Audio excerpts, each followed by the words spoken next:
I'm John Trimble. Holly Trimble's behind the camera. This is Foodscaping Utah, and we're going to foodscape our front yard.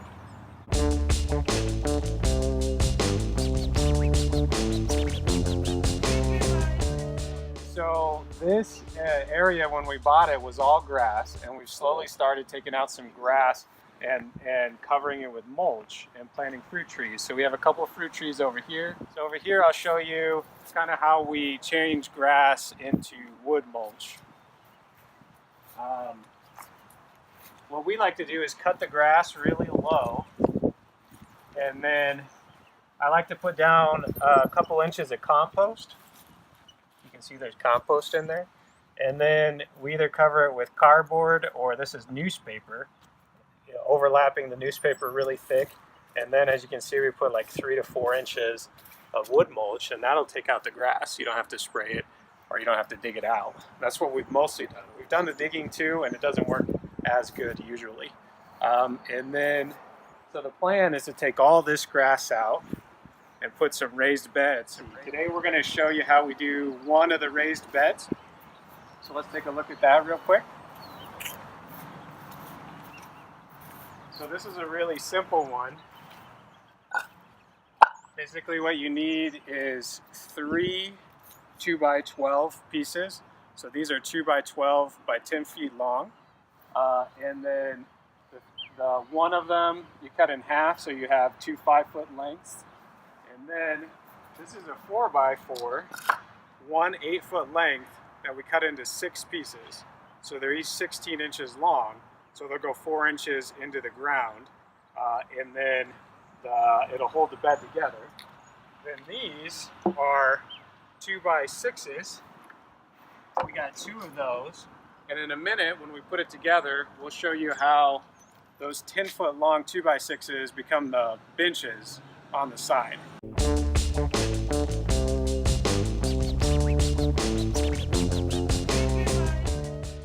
All right, so we got the raised bed put together, and the 6 posts. We got 1, 2, 3 on the sides. And if you come in a little closer, you can see that the 5-foot length of 2x12 overlaps the post, and then to kind of make that shape, so that way we can put a bench on top of it. The soil will be on the inside of the bench, and it'll hold it all together like that. So basically, then you just take your 2x6, your 10-foot 2x6, and screw it on top on both sides, and then you have a little bench on both sides. So this bed's made out of redwood, and redwood's pretty expensive. You could do it out of pine or fir if you want. It wouldn't last quite as long, and I really like the look of the redwood, so that's why we go with redwood. Plus it probably lasts about twice as long.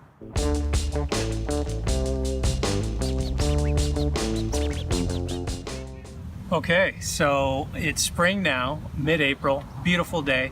We're gonna do a little bit of gardening, but we finished filling the beds last fall. And the process for filling the beds is, first thing you want to do is mow the grass really low. You mow it as low as you can mow, and then we overlap cardboard. Basically take cardboard, put it on the bottom of where the bed's going to go, sticking out on the sides a little bit, overlap it, make sure you get a lot of overlap. You don't want to leave any space for grass to come through. We soak the cardboard really thick as well. Then we actually had some clippings from trees, some leftover branches. We put a little bit of wood on the bottom. Then we put kitchen scraps, just because we had been saving a bunch of kitchen scraps for our compost. That can go right into the bottom of the bed. And actually this is a whole bucket right here of kitchen scraps, to give you an idea. So we had lots of those. Basically what you're doing is building a compost pile in the bottom of the bed. So kitchen scraps are a good source of nitrogen.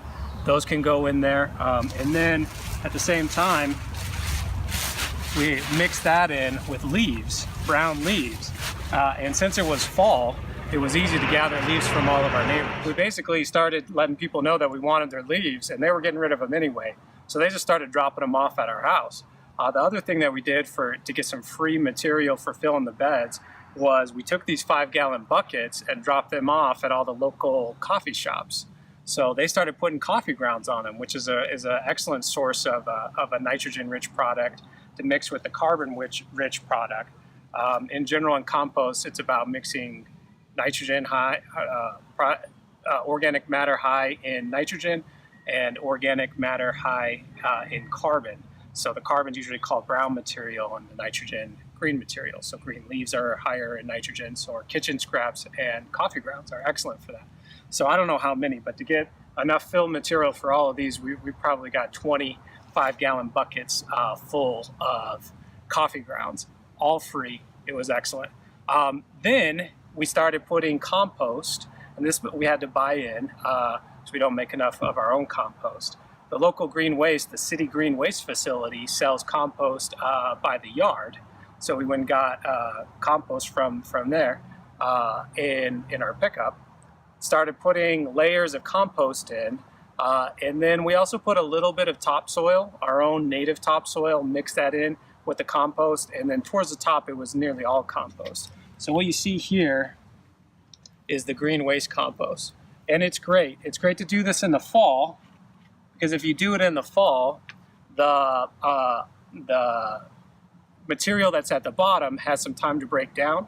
Also, if there's any residual salt in the compost, it can drain out from the moisture, the winter moisture, the rain, and then here in Utah, of course, we get quite a bit of snow also. So it has time to sit. If we were to do this in the spring, like now, and fill the beds, we would probably do 50-50 topsoil and compost. That way you're making sure you don't have too much salt in the compost itself, and you're making sure, and then you can still put in the bottom some of the organic matter that isn't broken down yet. That's the leaves and the coffee grounds and the food scraps. But if you want to get a jump start and you're not going as deep as we did, these are 12-inch beds, as I said before. So the unbroken down matter at the bottom isn't a big deal. Let's see. So the next step, as you can see, we also took out all the grass in between the raised beds. We actually rented a sod cutter to do that. So we rented a sod cutter just to take off the very top layer to make that process a little bit faster. Then by hand, we dug it down another 3 to 4 inches. So we probably had 4 to 5 inches, maybe even 6 inches in some areas, dug out around all the beds in the paths. Then we tamped that down with a hand temper, all by hand, and then put landscape fabric over that, and then pea gravel. So we got pea gravel, that's what this is, pea gravel, which makes really nice paths.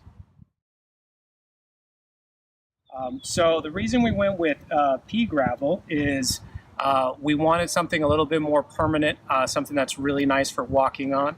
And since this is in the front yard, we were really interested in how it looked. So aesthetically, we decided to go with the pea gravel. But absolutely, the easiest and fastest way to do this would be forget about the sod cutter. Just get tons of free cardboard. You can get it from grocery stores or wherever. Cover all your grass and weeds with the cardboard, soaking it down, cutting the grass thick, and then you could put thick wood chips for all of your paths too. So your paths could be wood chips, and then you could do raised beds. We like the gravel in this case, mostly for the aesthetics, but then also it's a nice walking surface. It looks nice, it's a lot more permanent. So as you can see, we're trying to cram a lot of fruit production into a small space, and we're trying to make it look really good. This is the front yard. We want it to look really nice. I mean, obviously it's going to be on display for anyone who's walking by, anyone in the neighborhood. We want it to look good while growing a ton of food. So that's why we do the raised beds. We do them 12 inches. That's why we put a lot of fruit trees in a small area. Really, from our sidewalk to our house is only about 25 feet. And then from our driveway to the property line is probably about 35, 40 feet. And in that space, now we have 1, 2, 3, 4, 5, 6, 7 fruit trees. And we have, let's see, 1, 2, 3, 4, 5, about roughly 5 raised beds that are 4 feet wide by 10 feet long. So we have a lot of ability to produce food in this very small area. In each of these raised beds, because of having such rich soil and an ideal environment for growing, we're able to grow things a lot closer together and really maximize food production. So it's going to be fun to see how it evolves, and we'll make a couple follow-up videos to show the progress. So thanks for watching Foodscaping Utah, and grow your own.